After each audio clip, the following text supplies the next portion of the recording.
Praise the Lord. கிறிஸ்துவை குறித்து நமது அணுகுமுறை என்ன என்பதை இன்றைக்கு பார்க்கலாம். முதலாவது, கிறிஸ்துவை குறித்து நம்ம அணுகுமுறை, கிறிஸ்துவுடன் நம் பாவத்தை அறிக்கைவிட வேண்டும்.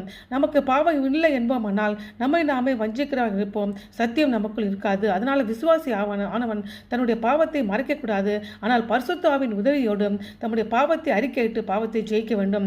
இரண்டாவது அணுகுமுறை, கீழ்ப்படிய வேண்டும். அதாவது தேவனுடைய வார்த்தைக்கு கீழ்ப்படிவது தான் இயேசு மீது நாம் வைத்திருக்கும் அன்புக்கு அத்தாட்சியாக இருக்கிறது. கீழ்ப்படுதலின் 3 நோக்கங்கள் உண்டு. முதலாவது, அடிமைத்தன் எஜமானுக்கு கீழ்ப்படிந்துதான் ஆக வேண்டும். அதே போல ஒரு ஊழியன் தன்னுடைய முதலாளிக்கு கீழ்ப்படிந்துதான் ஆக வேண்டும். ஆனால் ஒரு விசுவாசியோ பரலோக தேவனுடன் நல்ல உறவை வைக்க விருப்பத்தோடு தேவனுடைய வார்த்தைக்கு கீழ்ப்படுகிறான்.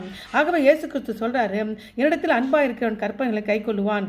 இறுதியாக இயேசுவை பின்பற்ற வேண்டும். இயேசு தம்முடைய சீஷரை நோக்கி, ஒருவன் என்னை பின்பற்றி வர விரும்பினால் தன்னைத்தானே வெறுத்து தன் சிலுவையை எடுத்துக்கொண்டு தன்னை பின்பற்ற கடவன் என்று